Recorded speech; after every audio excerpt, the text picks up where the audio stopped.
The chandelier weighed 3 tons. Pookie knew this because Riven had told him once, back when numbers felt safer than people. Now, standing beneath it in clothes too stiff and shoes too tight, he wondered if knowing the weight of something made it easier to stand under or harder to breathe. The ballroom pressed in from all sides. Not the walls, those stayed where they were, gold-trimmed and distant. But the air itself seemed to push against his ribs, thick with perfume and the hum of voices that never quite finished their sentences. Everyone spoke in halves, laughed in thirds, moved like they were underwater, slow and deliberate, as if the room had rules Pookie hadn't been told. Someone's hand touched his shoulder. He didn't flinch. He'd learned not to. Stand here. The voice belonged to a woman in black whose name he'd already forgotten. She positioned him next to a table draped in white linen, her fingers cold through the fabric of his jacket. Don't touch anything. Don't wander. Mr. Holt will collect you when it's time. She left before he could nod. Hi viewers, kindly tell us where you're watching from and what time it is. Pookie's fingers found the edge of the tablecloth. Silk. Real silk, the kind that cost more than most people's rent. He knew this because Riven had taught him to notice details, to catalog them like evidence. Texture, temperature, the way light hit crystal glasses and scattered into tiny rainbows that danced across the white plates. The gala wasn't for people like him. That much was obvious. Men in dark suits moved between clusters of guests, their eyes scanning, always scanning. Security, Riven called them. Guards, Pookie thought. The kind that kept certain people in and certain people out, though he wasn't sure which category he fell into anymore. Across the room, Riven stood with 3 other men, all of them older, all of them wearing expressions that looked rehearsed. Riven's face was different though, smoother, like he'd ironed out every emotion before stepping through the door. His hand rested on the back of a chair, fingers drumming once, twice, then stopping. Till Pookie had learned to read those two. The woman in red laughed too loud. The man beside her didn't laugh at all. Someone dropped a fork, and the sound cut through the chatter like glass breaking. Pookie's chest tightened. He forced himself to breathe through his nose, slow and measured, the way his therapist had shown him. For counts in, hold, for counts out. It didn't help. The room smelled like roses and something else. Something sharp underneath like metal or old coins. Blood, maybe, though that didn't make sense. No one was bleeding here. No one ever bled at galas. They smiled and shook hands and made promises they'd break later, behind closed doors where the chandeliers didn't reach. Pookie shifted his weight. His shoes pinched. The collar of his shirt scraped against his neck every time he swallowed, and he'd been swallowing a lot. His hands felt wrong at his sides, too visible, too empty. He wanted to sign something, anything, just to give them purpose. But signing drew attention, and attention here felt dangerous in ways he couldn't name. A server passed with a tray of champagne flutes. Pookie watched the bubbles rise and pop, tiny explosions no one else seemed to notice. The server didn't look at him. No one had looked at him since the woman in black walked away. He was decoration, an accessory, something to fill space beside the expensive flowers and the ice sculptures shaped like swans. Riven glanced over. Their eyes met for half a second before Riven turned back to his conversation. But that half second carried weight. Stay close. Stay quiet. Stay safe. Pookie wasn't sure those 3 things could exist at the same time. The orchestra started playing. Not live music. Piped in through speakers hidden somewhere in the ceiling. Strings and piano, soft enough to fade into background noise but loud enough to cover the gaps in conversation. Pookie hated it. Music should mean something. This just filled air. He counted the exits. 3 visible, 1 behind a curtain he'd spotted when they first arrived. Riven had taught him that too. Always know where the doors are. Always know how fast you can reach them. The lights dimmed slightly as waiters began guiding guests toward their assigned tables. Pookie's stomach dropped. He didn't know where he was supposed to sit. The woman in black hadn't told him. Riven hadn't said. He stood frozen as bodies moved past him. A river of silk and cologne that parted around him like he wasn't there. Then Riven was beside him. No warning. just suddenly there, his hand light on Pookie's elbow, steering him toward a table near the center of the room. Not the head table. Riven never sat at head tables, but close enough that everyone could see them. Close enough to matter. "You okay?" Riven's voice was low, meant only for him. Pookie nodded because words felt too heavy. Riven pulled out a chair. Pookie sat. The table seated 8. 6 chairs were already occupied by people Pookie didn't recognize. Important people, judging by the way they held themselves. The kind who expected doors to open before they reached them. Riven took the seat beside him. Close. Protective. A wall between Pookie and whatever came next. The man across from them smiled. It didn't reach his eyes. Pookie's hands curled in his lap. His breathing went shallow again. The chandelier's weight pressed down from above. 3 tons of crystal and gold, and the certainty that if it fell, no one at this table would survive. Dinner was served. Pookie stared at his plate. Too many forks. Too many glasses. He didn't know which to use first, so he used none. Just sat still, hands hidden beneath the table, watching. The conversations flowed around him. Business. Politics. Names he didn't know attached to scandals he didn't understand. Laughter at jokes that weren't funny. Agreements made with nods instead of words. And then 4 men entered from the side door. They moved together, a unit, their suits darker than everyone else's. Foreign delegates, Pookie guessed. The way they carried themselves, careful, controlled, spoke of training. Military, maybe, or something else. They were seated 3 tables away. Close enough to see clearly. Close enough to watch. One of them looked directly at Pookie, then looked at Riven. Then back to Pookie. The man's expression didn't change, didn't shift, but his eyes stayed locked on Pookie's face a beat too long, like he was measuring something, calculating. Pookie's throat went dry. He glanced at Riven, but Riven was talking to the woman on his left, nodding politely, his face still ironed smooth, unaware. The 4 men leaned toward each other. Their mouths moved, quiet, deliberate. Words Pookie couldn't hear over the music and the clatter of silverware against porcelain. But he could see their lips. He'd been reading lips since he was 6.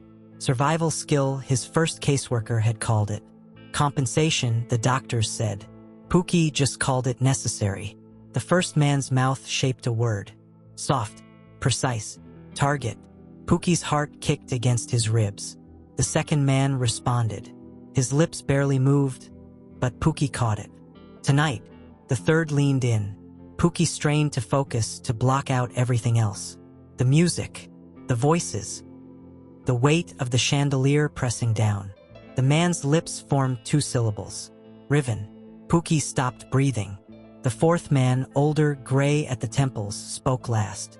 His words were careful, measured, each one deliberate. The boy notices too much. Who do you think those 4 men really are? And what happens when the one person everyone ignores becomes the only one paying attention? Pookie's fingers dug into the tablecloth under the table.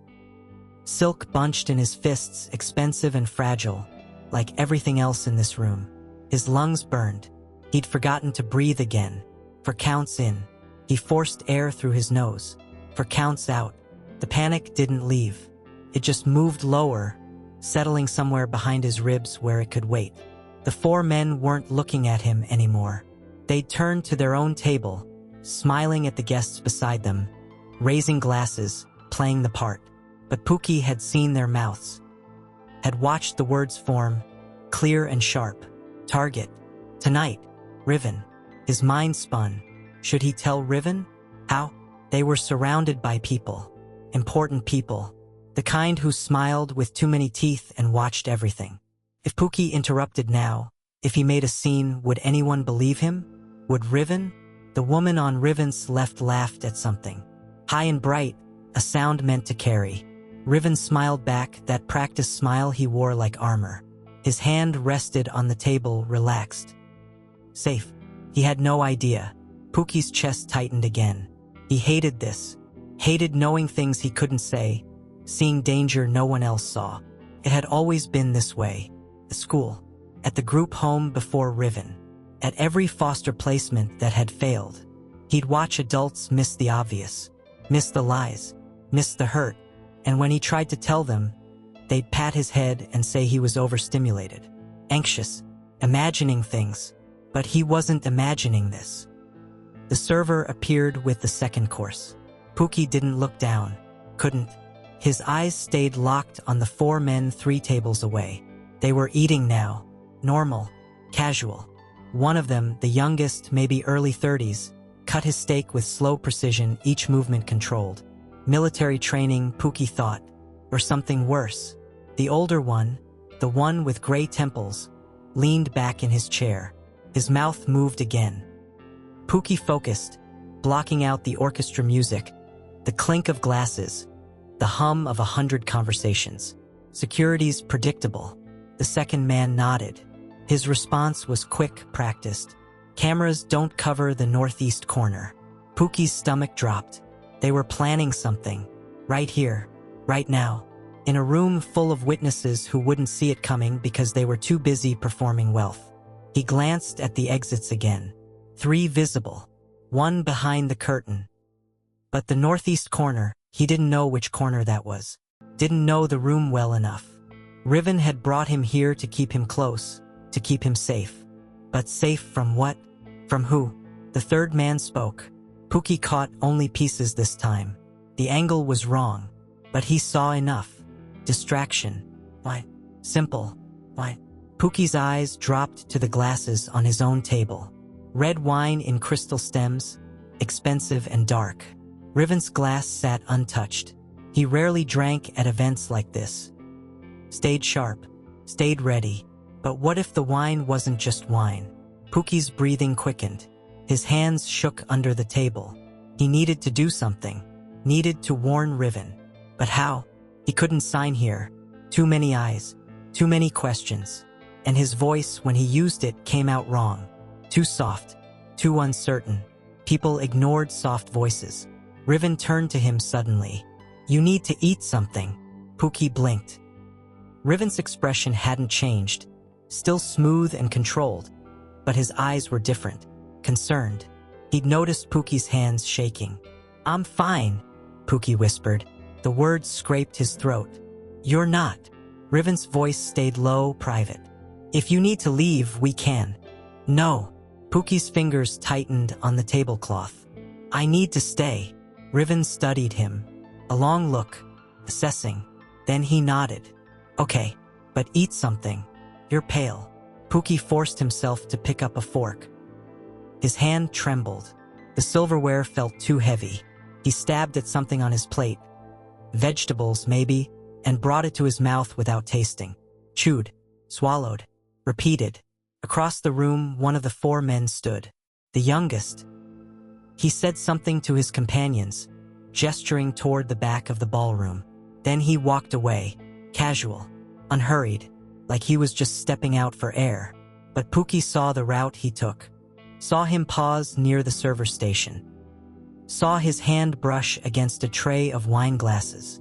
Too quick, too subtle, but Pookie saw it. His fork clattered against his plate.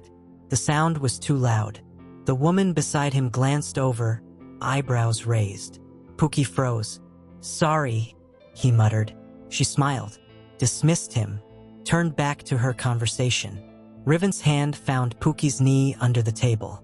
A gentle squeeze. Grounding. Are you okay? Pookie wanted to scream, wanted to grab Riven's shoulders and shake him until he understood. But his voice wouldn't work. His hands wouldn't move. He was trapped in silence, watching everything fall apart in slow motion. The young man returned to his table, sat down, smiled at something the older man said.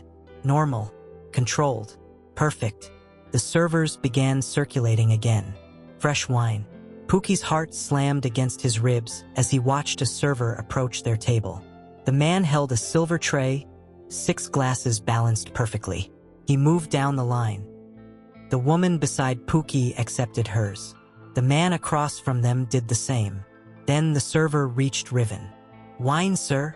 Riven started to reach for a glass. Pookie's hand shot out, fast, unthinking. His fingers caught Riven's wrist, tight enough to stop him. The table went quiet. Everyone stared.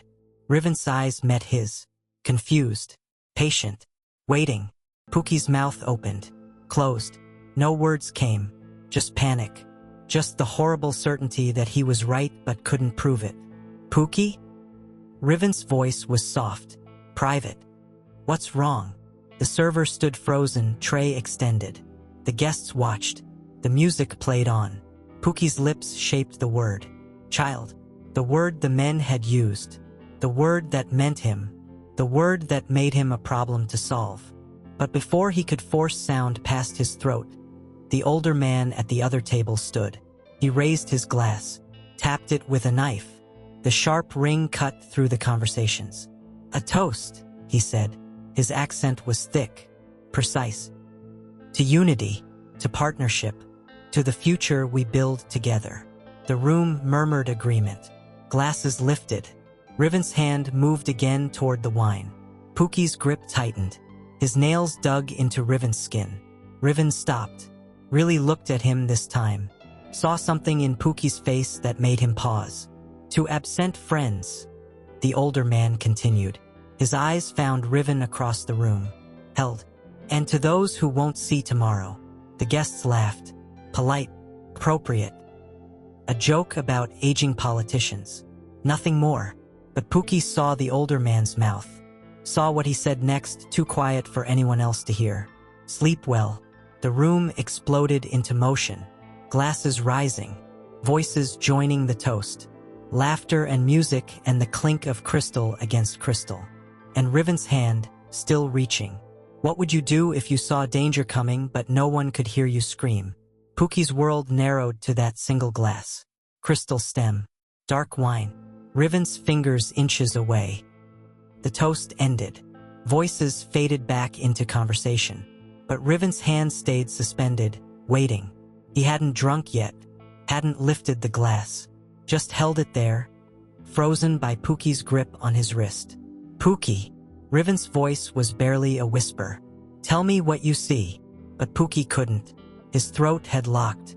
Words lived somewhere deep inside him, trapped behind years of being told he was wrong. Overreacting.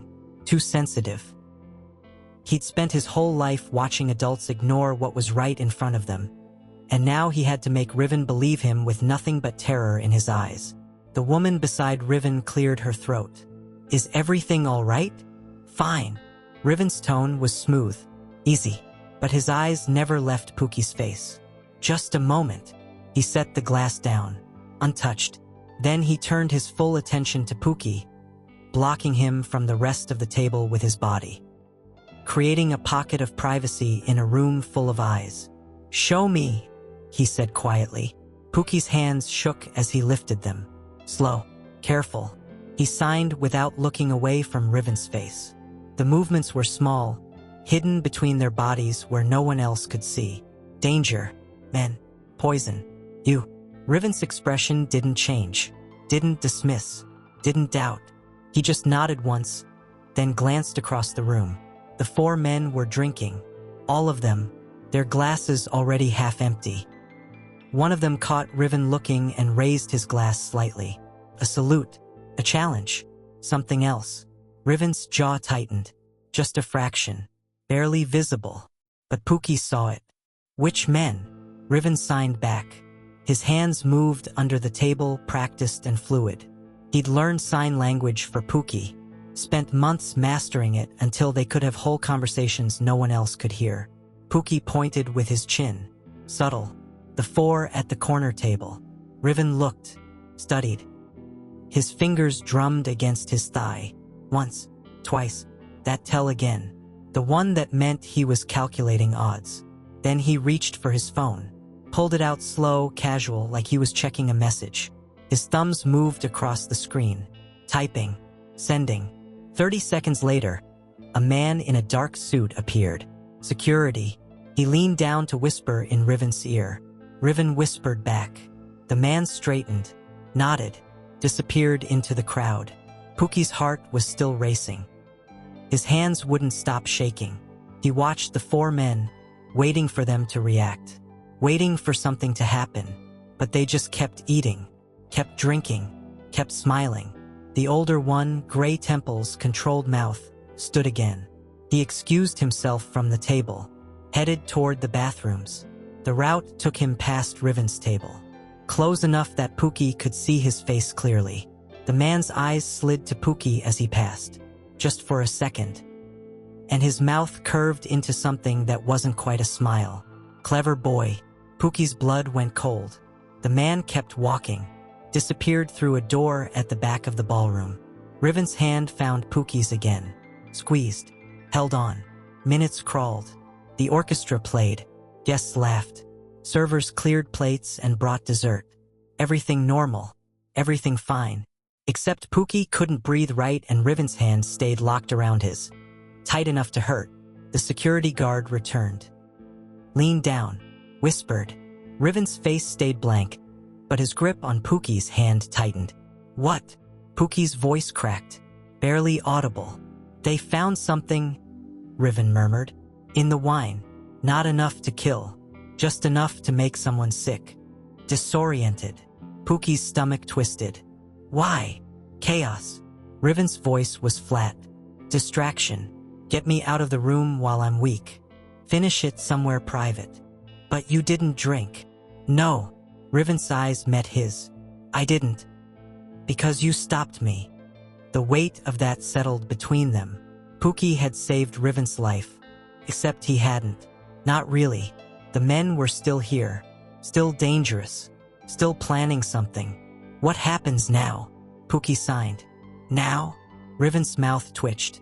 Not quite a smile. Now we play along. He picked up his wine glass. The one that had been sitting untouched. Lifted it. Took a sip. Pookie's eyes went wide. Panic flooded back. But Riven's hand squeezed his again. Reassuring. Different glass, he signed with his free hand. Security switched them. This one's clean. Pookie wanted to throw up. Wanted to run. Wanted to drag Riven out of this room and never come back. But Riven just sat there. Calm. Controlled. Taking another sip like nothing was wrong. The four men watched. Pookie saw them tracking Riven's movements. Saw the moment they registered him drinking. Saw satisfaction flicker across their faces. They thought they'd won. 20 minutes later, Riven stood. Slow. Deliberate. He swayed slightly. Caught himself on the back of his chair. Excuse me, he said to the table. His words slurred. Just a little. Just enough. I need some air. The woman beside him laughed. Already? The night's just started. Not used to the wine here. Riven smiled. Sheepish. Embarrassed. Too strong. He started walking. Unsteady. Pookie moved to follow, but Riven's hand on his shoulder stopped him. Stay here, Riven said loud enough for others to hear. Then quieter, just for Pookie. Trust me. Pookie's chest tightened. Every instinct screamed to follow, to stay close. But Riven's eyes were clear despite the act. Focused. He had a plan. Riven stumbled toward the exit. The four men tracked him. Two of them stood, excused themselves, followed at a distance. The security guard from earlier appeared at Pookie's side. He'll be fine, the man murmured. We've got him. But Pookie couldn't sit still, couldn't pretend. He watched the door where Riven had disappeared, counted seconds, minutes. His hands twisted the napkin in his lap until the fabric tore. The woman beside him was talking. He didn't hear the words, just watched the door and waited for something terrible to happen. 10 minutes passed. 15. The dessert course ended. Guests began standing, mingling, the gala shifting into its next phase. Then raised voices from the hallway. Sharp, angry. Pookie was on his feet before he knew he was moving. The security guard tried to stop him, but Pookie was smaller, faster. He slipped past and ran toward the sound. The hallway was empty except for bodies. 3 men on the floor, not moving. Security guards standing over them. And Riven, leaning against the wall, perfectly steady, not drunk at all. Their eyes met. Riven straightened, walked over, calm, unhurried. It's done, he said quietly. Pookie's legs gave out. Riven caught him, held him up. "You're okay," Pookie managed. "I'm okay. Because of you." The security guards were moving. Zip ties, radios, coordinated, professional. This wasn't their first time. "The fourth man?" Pookie asked. Riven's expression darkened. "Gone. Slipped out during the commotion." Pookie's stomach sank. "So it's not over?" "No." Riven's hand cupped the back of Pookie's neck. Gentle, grounding. "But we're alive. That's what matters right now." The guests were starting to notice the commotion. Voices rising, questions forming. Riven guided Pookie back toward the ballroom. "We need to go, before this turns into a scene." But as they reached the door, Pookie glanced back. The three men were being dragged away, their faces blank. Professional, like this was just business. And somewhere out there, the fourth man was still free. Why does saving someone's life feel less like victory and more like the beginning of something worse? Pookie's hand slammed against the plate before his brain caught up to his body. The sound cracked through the ballroom like a gunshot. Crystal shattered. Wine exploded across white linen. Dark red spread like blood, soaking into the fabric, dripping onto the floor. Every conversation stopped. Every head turned. Pookie stood frozen, his palms stinging. His breath caught somewhere in his chest. He hadn't meant to do it, hadn't planned it. But watching Riven reach for that wine glass again, watching the four men lean forward in anticipation, something inside him had snapped. Better a scene than a funeral.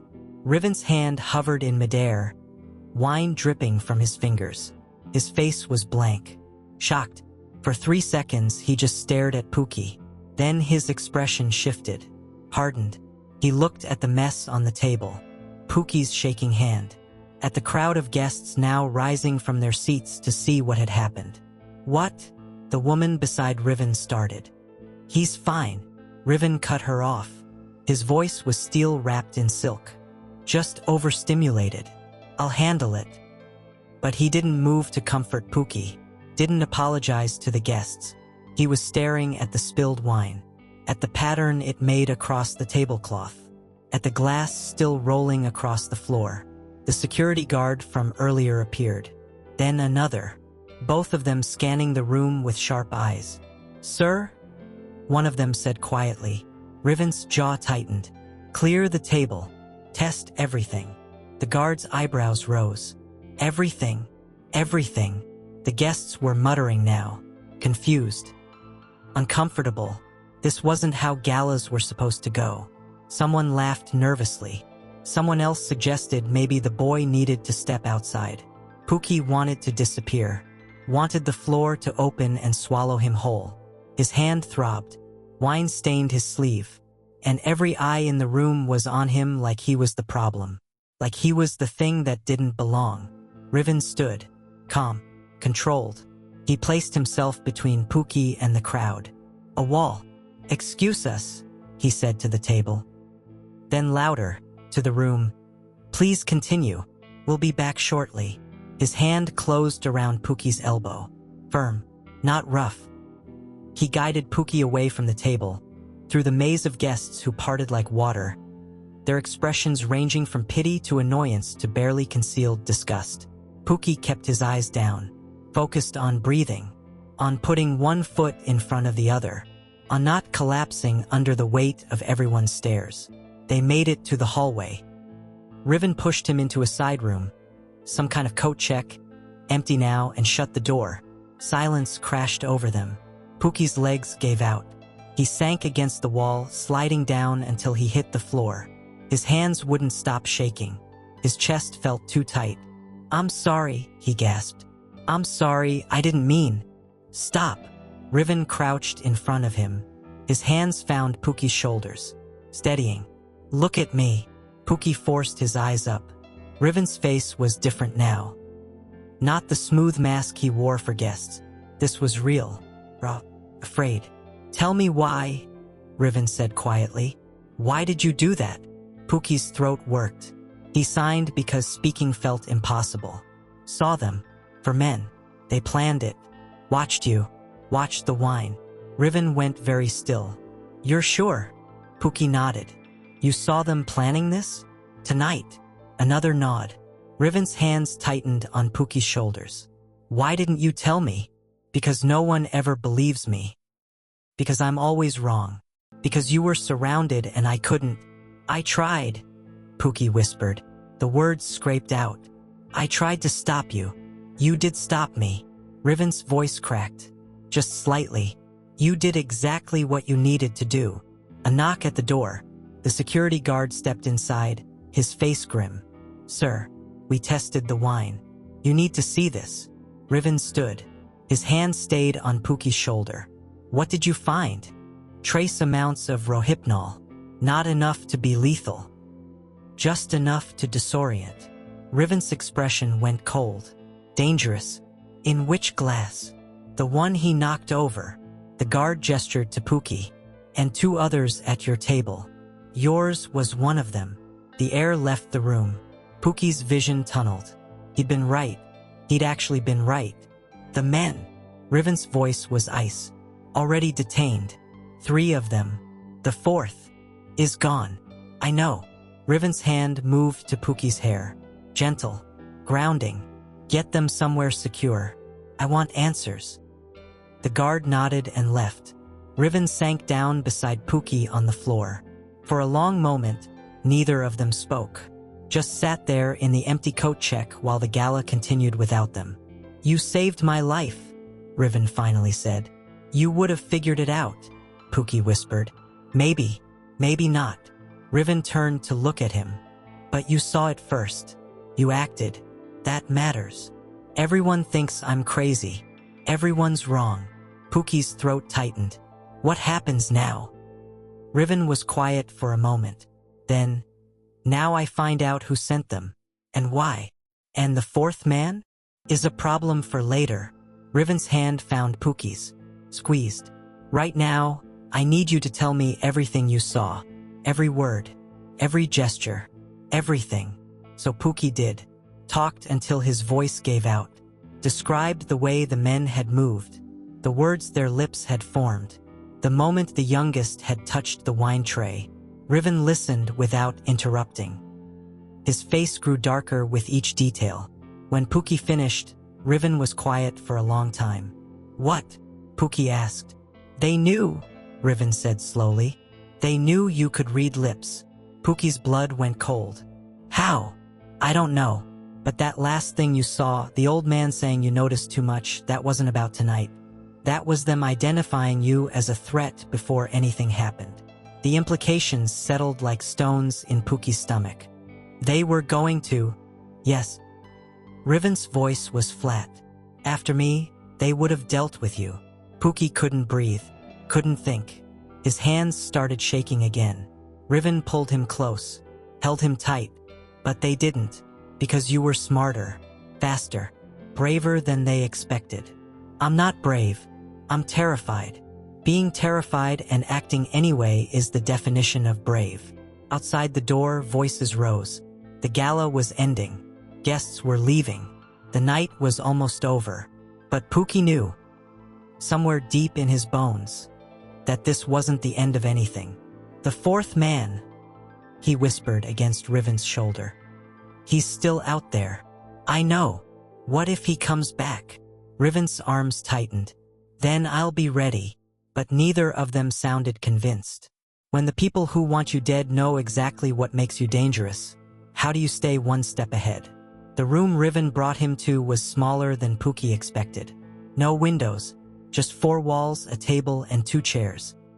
One door, locked from the outside. Safe, Riven said. Private. Pookie didn't feel safe. He sat in one of the chairs, hands wrapped around a mug of tea he hadn't asked for. It had gone cold 20 minutes ago. He couldn't remember if he'd taken a single sip. Riven stood by the door, phone pressed to his ear. He'd been making calls for the past hour. Short, clipped conversations Pookie only caught pieces of. Yes, handle it. I don't care about the cost. Find him. Finally, Riven ended the call and turned. His tie was loosened. His jacket was gone. He looked tired in a way Pookie had never seen before. The 3 men we caught aren't talking, Riven said quietly. He crossed to the table and sat across from Pookie. They've got diplomatic immunity. Lawyers are already involved. Pookie's chest tightened. So they'll just go free? Eventually, unless we find something that forces their government to waive immunity. Riven's fingers drummed against the table. Once, twice. But that takes time. Evidence. Proof of intent. I saw them planning it. I know. Riven's eyes softened. And I believe you. But in a courtroom, lip reading isn't enough. Especially when you're the only witness. The unfairness of it hit Pookie like a physical blow. He'd saved Riven's life. Stopped an assassination. And it didn't matter. Wouldn't matter. Because he was just a kid who couldn't hear right and saw things no one else bothered to look for. Hey! Riven reached across the table. His hand covered Pookie's. Warm. Steady. Look at me. Pookie forced his eyes up. You did everything right, Riven said. Everything. You saw danger. You acted. You saved me. That's not nothing. Then why does it feel like nothing? Riven was quiet for a moment. Because justice is complicated. Messy. It doesn't always look the way we want it to. So what happens now? Now I ask you questions. Riven's tone shifted. Not softer, but different. Clinical. And I need you to tell me exactly what you saw. No detail is too small. Pookie nodded. Start from the beginning. When did you first notice the 4 men? When they walked in, they moved different, like they were used to working together. What else? They sat far enough away to watch you, but close enough to act fast if they needed to. Riven's expression didn't change. Good. What happened next? Pookie walked him through it. The way the men leaned close. The words he'd caught. Target. Tonight. Riven. The boy notices too much. He described the youngest man's route to the server station. The pause. The hand brushing the wine tray. Riven listened without interrupting. His eyes never left Pookie's face. When Pookie finished, Riven asked, Did they ever say who sent them? No. Did they mention anyone else? Any names? Pookie shook his head. Just. They kept calling you the target. Like you weren't a person. Just a job. Riven's jaw tightened. Professionals, then? Are you surprised? No.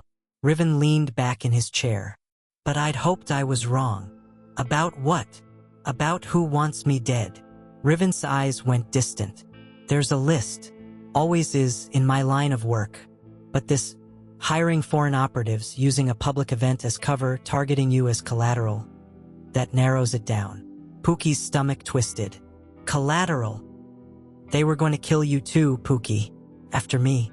To make sure there were no witnesses. Riven's voice was flat. Matter of fact.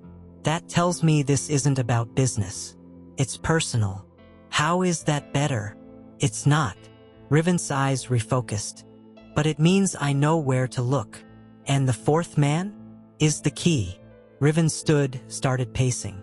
He was the leader. The others won't break without him. Which means I need to find him before he disappears completely. How? Contacts.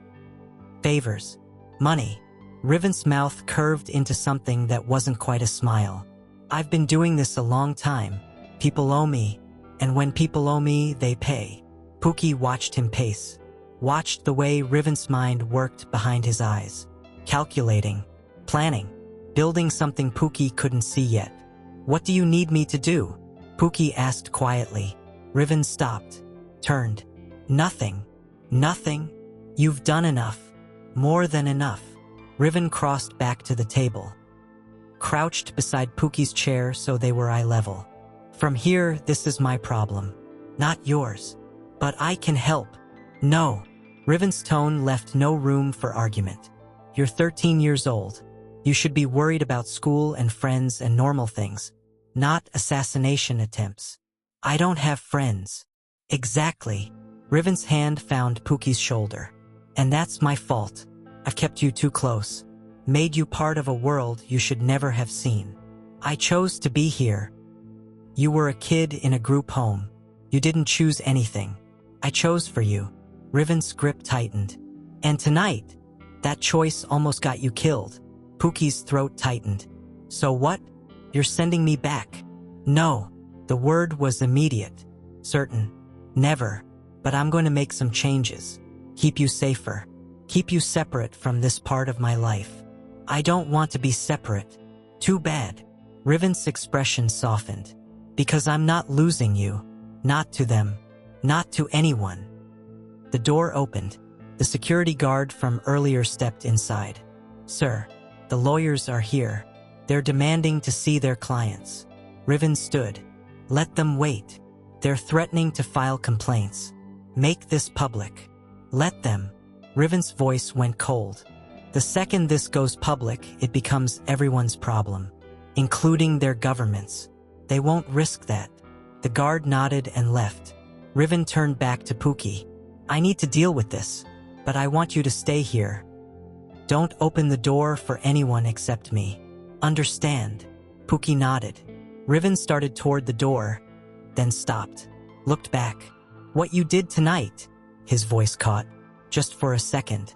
I don't have words for it, but thank you for seeing, for acting, for caring enough to risk everyone thinking you're crazy. You don't think I'm crazy? No. Riven's expression was fierce, protective. I think you're the smartest person in any room, and that scares people, which is why they dismiss you. Does it scare you? Riven smiled, said, real. Terrifies me, because I don't know how to keep someone like you safe. Then he was gone. The door locked behind him, and Pookie was alone with cold tea and the weight of everything he'd seen. He replayed the night in his mind. The men's faces, their careful words, the way they'd looked at him like he was a problem to solve.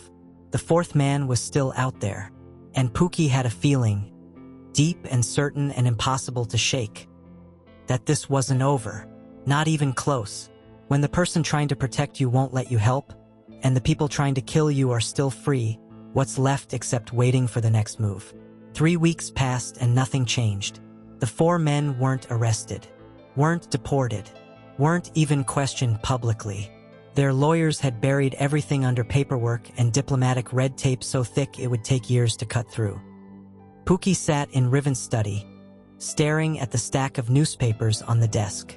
Each one had covered the Gala. None of them mentioned poison, or foreign operatives, or a 13-year-old who'd saved someone's life by slapping a plate. The headlines talked about charity donations, about political alliances, about the beautiful dresses and expensive champagne, like nothing had happened at all. They're protecting them, Pookie said. His voice came out flat, empty. Riven looked up from his laptop. Dark circles had taken up permanent residence under his eyes. He hadn't been sleeping. Pookie knew because he heard Riven pacing the halls at 3 in the morning, making calls in languages Pookie didn't understand. The system protects power, Riven said. Always has. So they just get away with it? For now. Pookie's hands curled into fists. That's not fair. No, it's not. Riven closed his laptop. But fair and legal are 2 different things. You could make them pay. You have the resources, the connections. I could. Riven's expression was unreadable. And then what? Start a war? Get more people killed? Prove I'm exactly what they say I am. What do they say you are? A criminal who thinks he's above the law. The words hung between them. Pookie wanted to argue, wanted to say Riven was different, better. But he'd seen the security footage from the hallway that night, seen how fast Riven had moved, how efficient, how practiced. Riven wasn't just some businessman. He was something else, something dangerous. And the 4 men had known that, had planned for it, had still tried anyway. The 4th man, Pookie said. Did you find him? No. The admission seemed to cost Riven something. He vanished. No trail. No trace. Professional ghost. So he's still out there. Yes. Pookie's stomach twisted. What if he comes back? Then I'll be ready. But Riven's voice lacked conviction. He was tired, worn down by weeks of hitting walls and finding nothing. The doorbell rang. Both of them tensed. Marcus, Riven's head of security, appeared in the doorway. "Sir, someone's here to see you." "Who?" "She says she's from the State Department. Has credentials. Says it's about the incident at the gala." Riven and Pookie exchanged looks. The government had been silent for weeks. Now suddenly they were interested. "Show her in," Riven said. The woman who entered was maybe 40. Black suit, serious face. She carried a briefcase that probably cost more than most people's cars. "Mr. Holt, I'm Deputy Director Keisha Monroe. We need to talk." Riven gestured to a chair. About the men you detained, the accusations you made, and why we're dropping the investigation entirely." Pookie's heart sank. Riven's expression didn't change. "I see. Do you?" Keisha's eyes were sharp. "Because I don't think you understand what you've stumbled into. Enlighten me." She opened her briefcase, pulled out a file, slid it across the desk. Riven flipped it open. His face went very still. "What is it?" Pookie asked.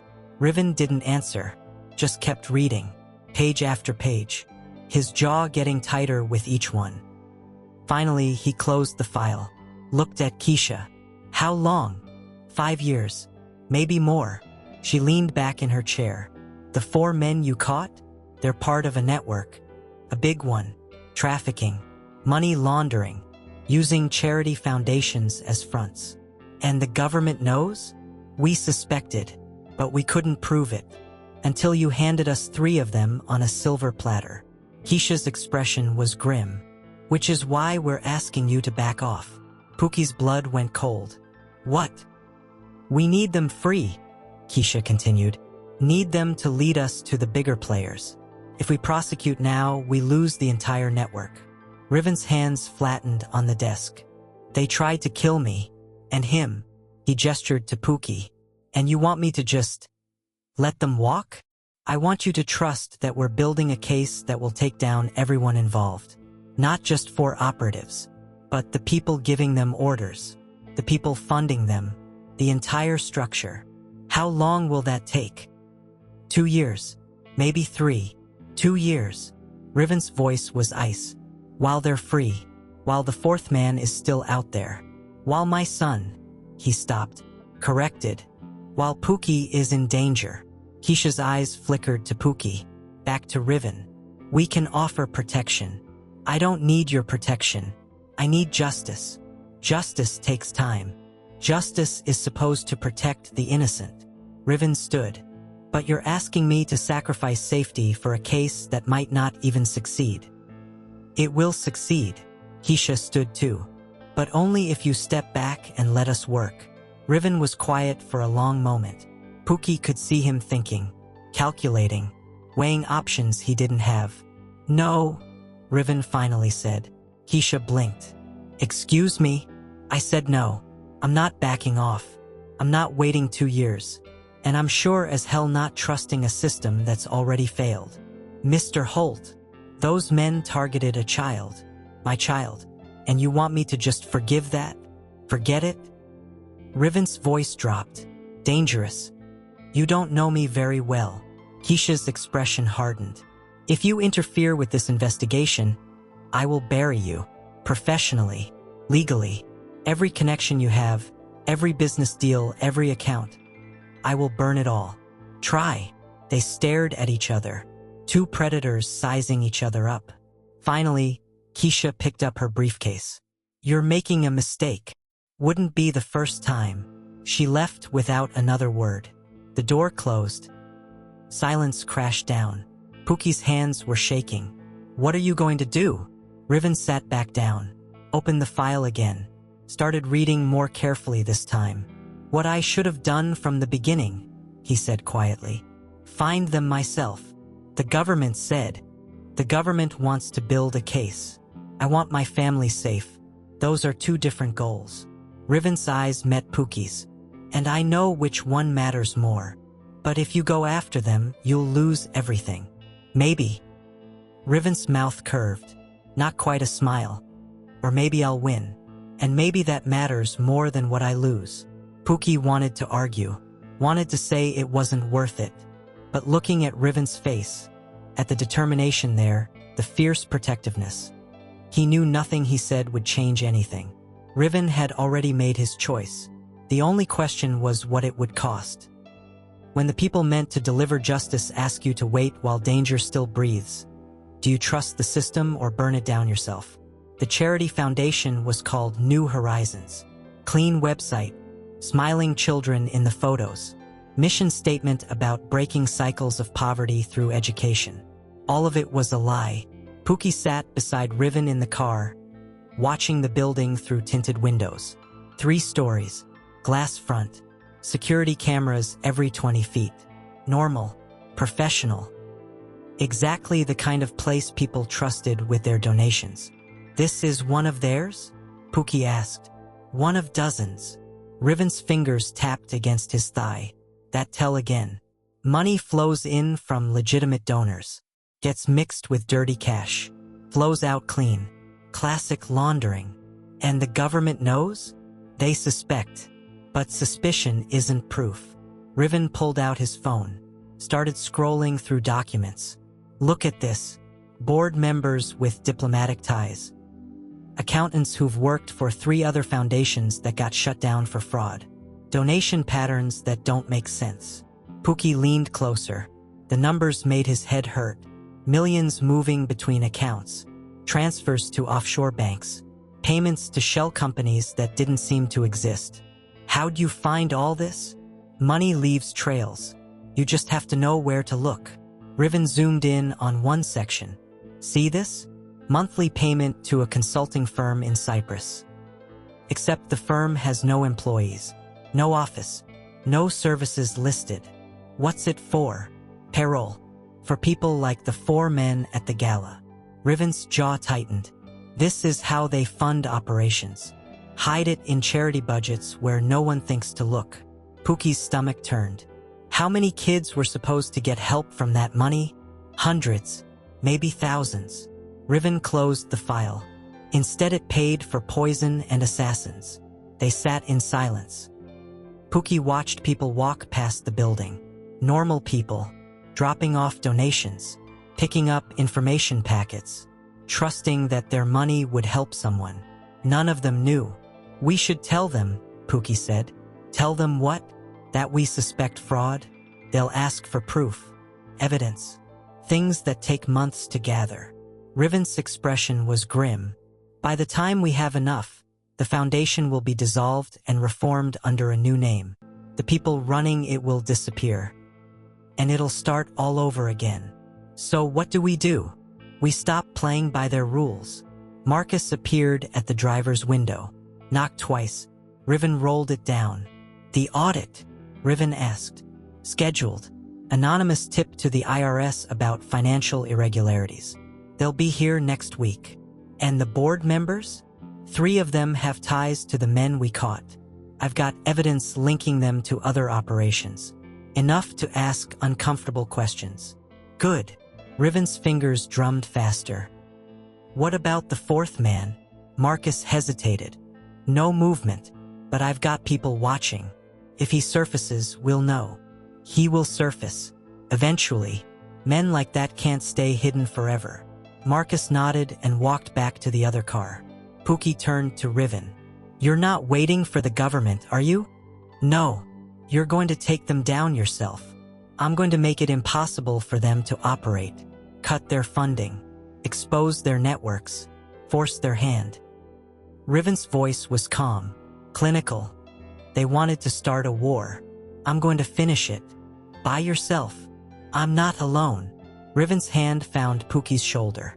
I've got resources, connections, people who owe me favors. And I've got something they don't. What? Motivation. Riven's grip tightened. They were doing business. I'm protecting family. There's a difference. Pookie wanted to feel relieved. Wanted to believe Riven could fix this. But something in his chest felt heavy. Wrong. What happens to the real charities? He asked quietly. The ones actually helping people?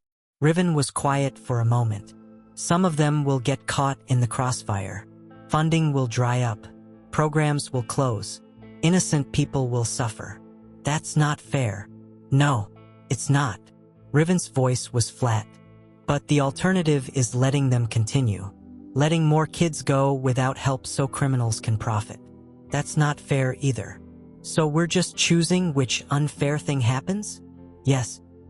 Riven looked at him. That's what hard choices are. Picking between bad options and hoping you chose the least terrible one. Pookie's throat tightened. He thought about the smiling kids in the website photos. Wondered if they were real. Wondered if they'd ever actually gotten help or if they were just props. Tools to make donors feel good about themselves. I hate this, he whispered. Me too.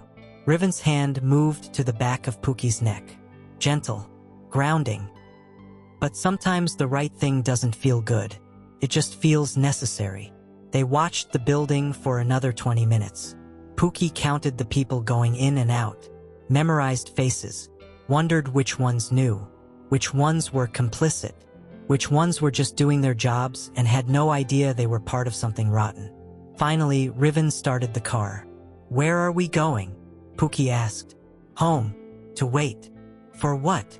For them to realize what's happening. For them to panic. For them to make mistakes.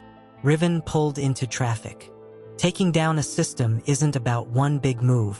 It's about 1,000 small cuts. Death by 1,000 audits. 1,000 questions. 1,000 pieces of evidence that don't look like much alone, but together tell a story no one can ignore. How long will that take? Months. Maybe a year. Pookie's chest tightened. A year of waiting? While they're still out there. A year of building a case so solid they can't escape it. Riven's voice was certain. I know it's not fast, but it's thorough, and thorough wins. They drove in silence. Pookie's mind raced. A year felt like forever. A year of watching over his shoulder. Of wondering when the fourth man would resurface. Of living with the knowledge that the people who'd tried to kill Riven were still free. But looking at Riven's face, at the determination there, Pookie understood something. This wasn't about revenge. It was about making sure it never happened again. To anyone, when justice demands patience but fear demands action, which voice do you listen to, and who pays the price while you decide? Riven called Pookie into his office 6 months later. The sun was setting outside, painting everything orange and gold. Beautiful. Calm. Wrong for what was about to happen. Sit, Riven said. Pookie sat. His stomach was already twisting. He knew that tone. Serious. Heavy. The kind that meant decisions had been made without him. Riven slid a folder across the desk. The investigation is ready. Everything we've built. Evidence of fraud. Money trails. Connections between the foundation and organized crime. It's all there. Pookie opened it. Page after page of documents. Bank statements. Emails. Photos of men shaking hands at events that looked innocent but weren't. The foundation wasn't just laundering money. It was funding operations across 3 continents. This is enough? Pookie asked. More than enough. The prosecutors I've been working with say it's airtight. Riven leaned back in his chair. We can move forward. Shut them down. Get them arrested. That's good, right? Yes and no.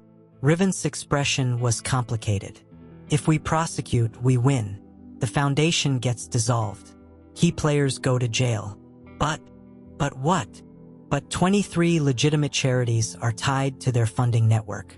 Programs that actually help people. Food banks, tutoring centers, medical clinics. Riven's voice was quiet. If we cut the funding source, those programs collapse too. Pookie's heart sank. How many people? Tens of thousands. Kids without meals. Families without health care. Communities without resources. The weight of it settled over Pookie like a blanket made of stones. They'd spent 6 months building this case. 6 months gathering evidence. And now success meant hurting the exact people they were supposed to protect. There has to be another way, Pookie said. There is. Riven pulled out another folder. Dinner. We don't prosecute. We just shut down the fraud pipeline. Force them to restructure. The legitimate charities stay funded. The criminals lose their income stream. Everyone walks away. Including the men who tried to kill you? Yes. Pookie stared at him. You're seriously considering letting them go? I'm considering what does the most good.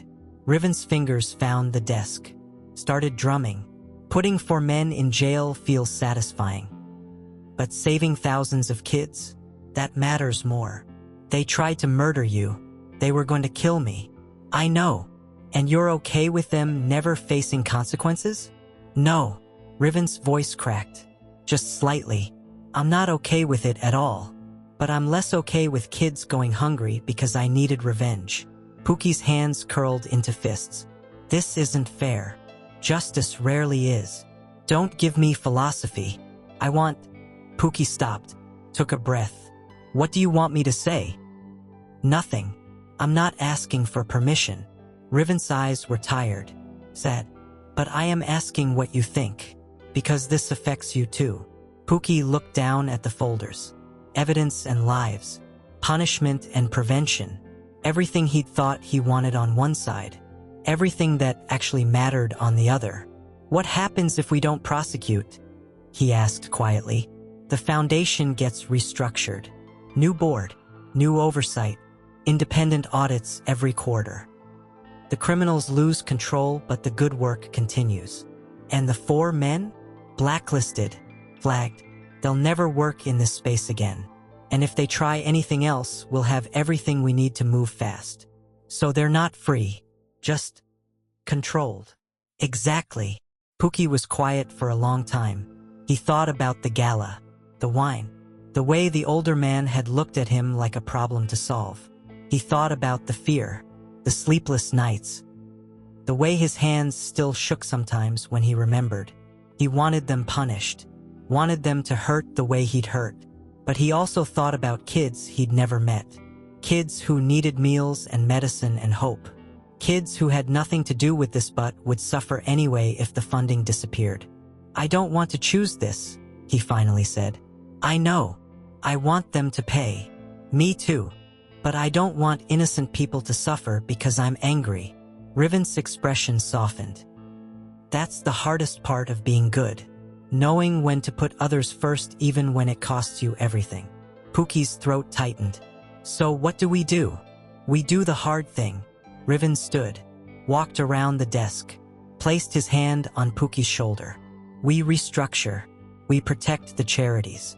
We make sure this never happens again. And the men live with the knowledge that a 13-year-old kid was braver and better than they'll ever be. Riven's grip tightened. That's not nothing. It feels like nothing. Today it does. But years from now, when those charities are still running, when kids are still getting help, it'll feel different. I promise. Pookie wasn't sure he believed that. But looking at Riven's face, at the exhaustion there, the cost of 6 months spent building a case he was about to walk away from, he understood. Some victories were visible. Headlines and arrests and people clapping. Others were invisible, quiet. The kind that saved lives without anyone knowing they needed saving. Okay, Pookie whispered. We do it your way. Riven pulled him into a hug, held tight. I'm proud of you. You know that. For what? Letting them win. For choosing compassion over revenge. That's harder, and rarer, and more important than you know. They stood like that for a while. The sun finished setting outside. Darkness crept in. And somewhere, for men who deserved prison were about to get something else instead. Not freedom, just the absence of consequences they'd earned. It wasn't fair. It wasn't satisfying. But it was right. And that would have to be enough. When doing the right thing means letting go of justice, are you strong enough to choose mercy? Or will resentment poison everything you tried to protect? The invitations stopped arriving 2 months later. Pookie noticed first because he'd been watching the mail, waiting for the next gala announcement. The next event where powerful people gathered to pretend they cared about things that didn't affect them. But nothing came. Riven noticed too. He didn't say anything, just checked his email more often. Made calls to people who used to call him first. The silence was loud. They're freezing you out, Marcus said one afternoon. He stood in Riven's office holding a tablet. The foundation restructured like you wanted. New board, new oversight, everything clean. Good, Riven said. But you're not on the approved vendor list anymore, and your name's been removed from 3 advisory boards. Expected. Is it? Marcus's expression was grim. They're erasing you, making sure you can't touch anything in that circle ever again. Riven shrugged. Small price, but Pookie saw the way his jaw tightened, saw the cost of that price written in the lines around his eyes. Over the next few weeks, more invitations stopped. Parties, benefits, networking events. All the places where Riven used to move easily, where his name opened doors and his money commanded respect. Gone. Do you regret it? Pookie asked one night. They were eating dinner, just the 2 of them, in the quiet house that suddenly felt too big. Regret what? Choosing me over them.